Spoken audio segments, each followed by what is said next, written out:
In the mid to late 1700s and early 1800s, there wasn't really much graphic design in the world. In France, for example, what you would see if there was any sort of public declaration was this thing called a broadside. And it was basically just a piece of paper that was printed on one side. And these documents were used to issue public decrees, announcements, new laws, anything that needed to be communicated to the public. And they were just sort of pasted on the wall for people to see, usually pasted in areas where there were public gatherings around the city. But in the early to mid 1800s, the world was really changing, and there was an exchange of ideas. Photography was invented, and Japan opened its borders in the 1850s. And Western culture first began to exchange information and ideas through world trade and world trade fairs. And there was also an emerging and growing middle class. And technological inventions like the three stone lithographic process made printing a lot easier. So there were these printing breakthroughs that occurred. And so you started to see a lot of design emerge. And the designers at that time were really fine artists, usually painters, who wanted to make a little bit of extra money. And so they would they would create these advertisements for venues, often nightclubs, theaters, cafes that wanted to attract people. And these posters were very beautiful, and they were so popular that they were stolen off the walls as soon as they were hung. In the 1890s, the arts and crafts movement was hugely influenced by Japanese prints. And then, as a result, American artists were also influenced by European trends through design to architecture. So Art Nouveau, it's French meaning new art, and it was inspired by natural forms and structures, not only in flowers and plants, but also in curved lines. And it was really replacing the academic art of the 19th century. And if you look at it, you see it's very organic. There's very highly stylized forms. Sometimes you see these really sudden curves. It's often graphical elements paired with type, and this type is sort of hand drawn, very stylized, very organically shaped. There's these ornate frames that often surround the work, and if you see, it's basically very sensual. A lot of ideas of women. It emphasized nature and beauty, and it really was sort of a new style because art, the previous art had been a lot more formal. So if you think of perspective drawing, for example, it's all about kind of capturing the world as it is. With this new style, there was a break away from that, and it was seen as sort of a celebration of beauty. And it inspired designers and artists all over the world. And one particular person, Charles René Mackintosh, was Scottish, and he created the Glasgow School of Art. And it's really an architectural masterpiece. And his style and details can be seen throughout Glasgow in home windows, doors. And if you look at his style, it's a little bit different than what we were looking at before. He often had these little sort of almost grid-like elements in his work. He put these kind of circular rose-shaped forms in his work as well.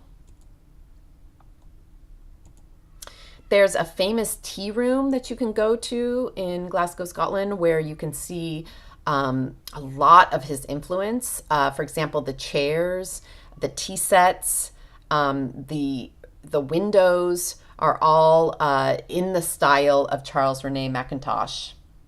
It was seen as sort of a total art style, and it influenced architecture. You can see this gate to this building, very beautifully, sort of organically shaped, very influenced by the Art Nouveau movement. And Charles Rene Mackintosh took this to a new level where he started to develop these symbols, and then he actually developed a whole alphabet in the Art Nouveau style. Here's a lamp. And fine artists were influenced by him, Gustav Klimt.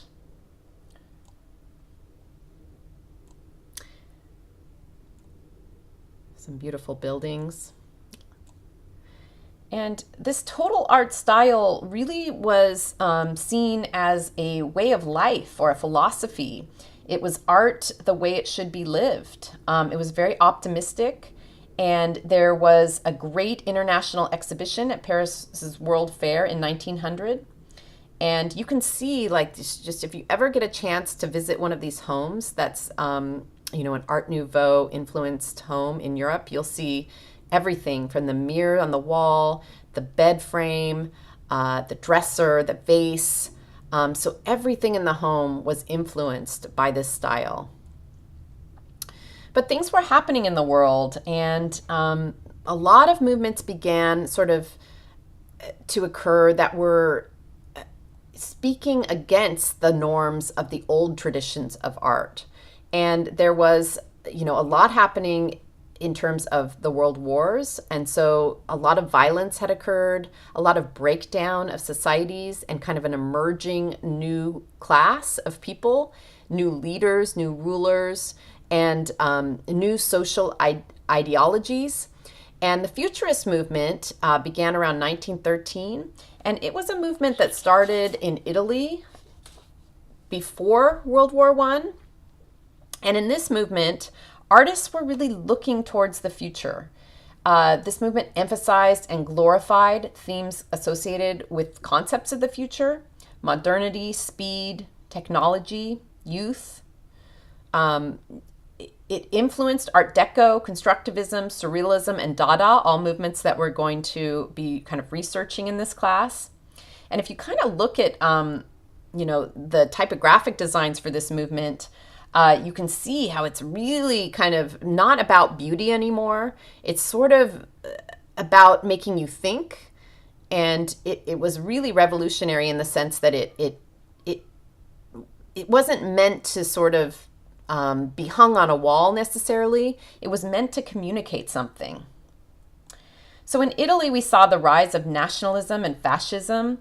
And this movement was really kind of a practice that influenced every medium of art, including painting, sculpture, ceramics, industrial design, interior design, urban design, and graphic design. And you can see this typography was very influential. These kind of vivid pictorial typographic pages. And it's kind of the first example of really expressive typographic design that's solely just with type itself. There aren't any graphical elements or imagery included in the 2D work. It's just the type. And this was kind of the first time that had happened. And so, this movement influenced fine art. It also very much influenced Western culture. And to this day, we see an emphasis on youth, speed, power, technology. And this movement really communicated that. Dada was hugely inspired by Futurism. And Dada came about after World War I. And the world had been shifted, and it had been kind of torn apart by World War I. And there was a lot of cynicism towards social values and tradition. And so what the Dada movement attempted to do was call into question all of the social norms, values, and traditions that were in the world at the time. It was very European and avant-garde, and it was really born out of this negative reaction to the horrors of World War I. It was began by a group of artists and poets. A famous artist in this movement, Marcel Duchamp, drew a mustache and a goatee on the Mona Lisa. And this was really shocking and outrageous to people. But it was an attempt to really speak out against the social norms and what society had been about in the past. And so these things called ready-mades were created. And in particular, this ready-made with the Mona Lisa was meant to degrade a famous work of art. Duchamp also did things like put urinals in galleries, something that had never been done before. So it was a rejection of all the prevailing standards in art.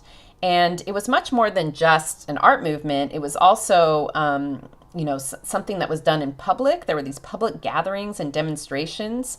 There was a famous artist named Hugo Ball that dressed up like the Tin Man and did this sort of poetic rambling at this public gathering.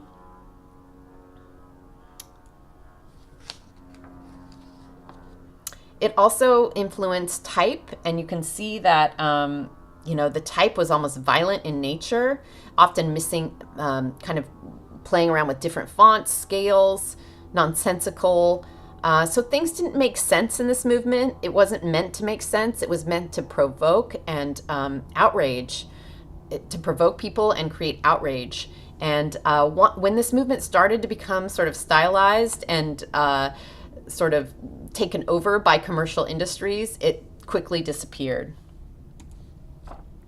The next movement we're going to look at is called the Bauhaus movement, and this was a design school founded in Weimar, Germany in 1919 by architect Walter Gropius. And this school tried to meld the techniques and materials of industrial mass production, including glass, concrete, steel, and chrome, and the aesthetics of design.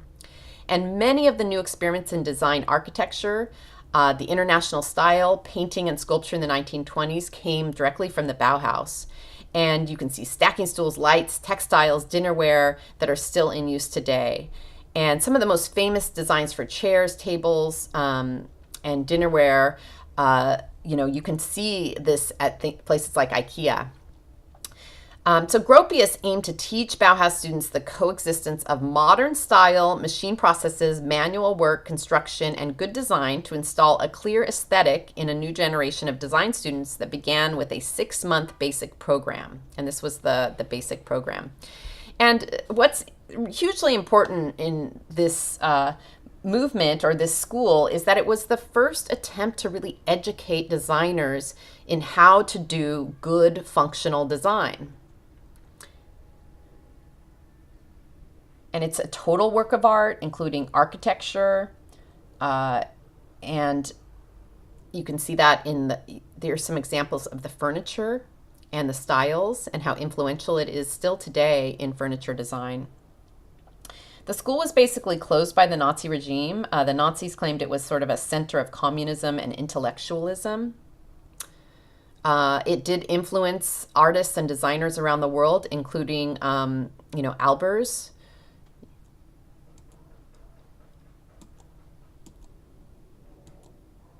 And there was a font that was invented by the Bauhaus movement. The universal typeface was invented by Herbert Bayer, and he was commissioned by Gropius. And the idea was to create a typeface for all of Bauhaus. And he took advantage of his views of modern typography to create an idealist typeface. And it was just a rather simple geometric sans serif font that could easily be used in designs. It's sort of maybe the grandfather of Helvetica. Here's some examples of two-dimensional design. Constructivism. Constructivism was a important movement in the world, and it was occurring in the it was the ex-Russia, I guess, that eventually became the Soviet Union.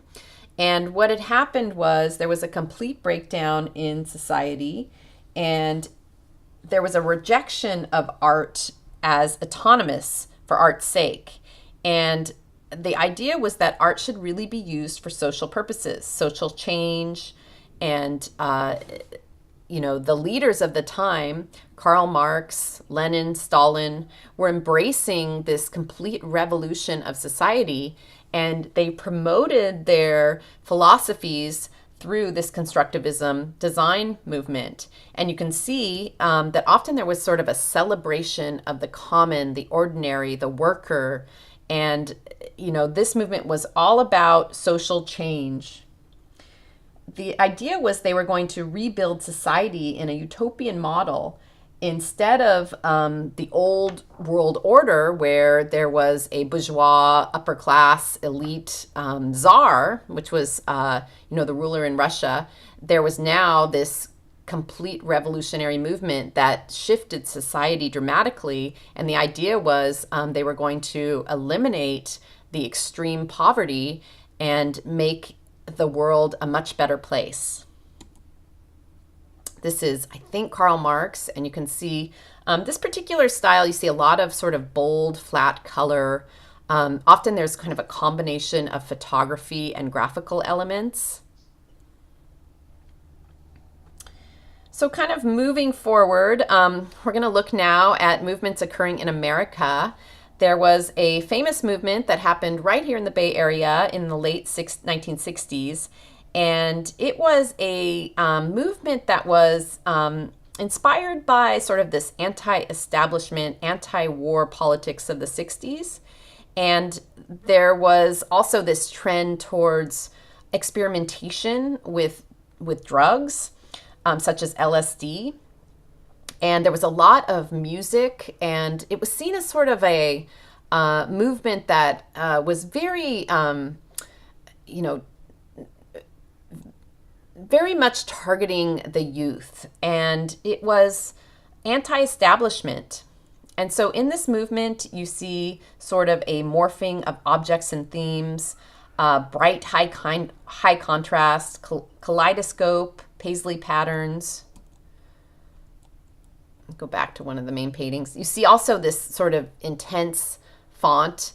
There's a movie that I want you to watch called The History of the American Rock Poster Design that talks sort of about the philosophy. And, the idea was you would take these psychedelic drugs and you would see the world differently. And this work of art that you're looking at is supposed to be kind of part of that experience of seeing the world differently as you sort of change your consciousness. And it inspired other movements such as the punk movement, which is very different. It's sort of like a style where there was a lot of photocopying. There would be text that was photocopied and then placed on artwork. So I'm just sort of getting through this, introducing you to some of these movements. I've given you the list in the assignment for the art history research paper. And what I want you to do is I want you to read about these movements and study these movements on your own. And then I want you to, we're going to be doing some things like comparing and contrasting movements. And you're also going to be creating a poster design based on one of the movements. And so what's important for you to understand is that as you look at design, a lot of design is directly influenced by a movement and style that was part of the society of the 19th and 20th century. So as you sort of look at this movement and sort of look at the designs that you're seeing in magazines and on billboards, try to see the influences that are out there.